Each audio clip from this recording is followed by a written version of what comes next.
there are a lot of changes to your above the line deductions with the passing of OB3. Above the line means it is a deduction that you receive before you determine your adjusted gross income. And it's a deduction that a taxpayer can receive without having to itemize their deduction. So in general, above the line deductions are much more favored than itemized deductions. And there are a lot of changes. So the IRS had to come up with a form to figure out how they're going to track this. And this form you're looking at right now is a draft just put out by the IRS. It's going to be part of the 2025 tax return. On your personal return, it's going to get attached to your personal 1040, and there are going to be millions and millions of these forms prepared.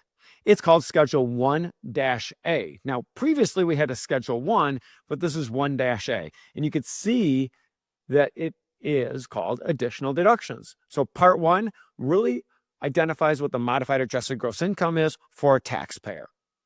Remember, this form is going to get attached to your 1040, so it's not a separate tax return you have to file. Let's look at the different parts, all changed with OB3.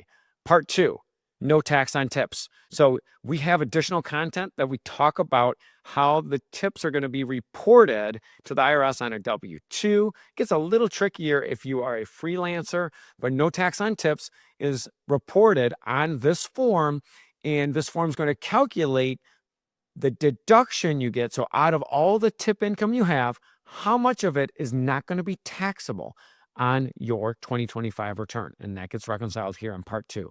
Part 3, another OB3 rule, no tax on overtime. So out of your overtime wages, which are going to be reported on a Form W-2, a new revised W-2, it gets a little trickier if you are receiving a 1099 or you're a freelancer, you're going to report this on the Schedule 1A, and it's going to reconcile and figure out how much of your overtime pay is free from tax. And you're going to see that on line 21, qualified overtime compensation deduction. So this calculates that deduction.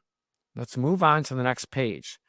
The no tax on car loan interest, another big OB3 change. How are we going to figure out how we're going to properly report car loan interest deduction to the IRS and take that deduction?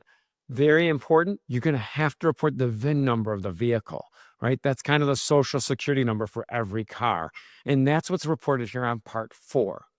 Finally, for seniors, we know that there's an enhanced deduction or a larger standard deduction. Now, this is in lieu of a lot of discussion about no tax on Social Security. So that's going to also get reconciled here on Part 4. And then these are all going to get added up and reported on Part 6. And this is going to be your additional deduction that goes on your Form 1040 for taxpayers. So ultimately, you can have one of these deductions, you could have none, or you could have multiple. It's all going to get reconciled on this Form Schedule 1A. Make sure you stay subscribed to the Teaching Tax Law YouTube channel to keep updated on how to legally and ethically reduce the tax you pay in your lifetime and find out more tips just like this one.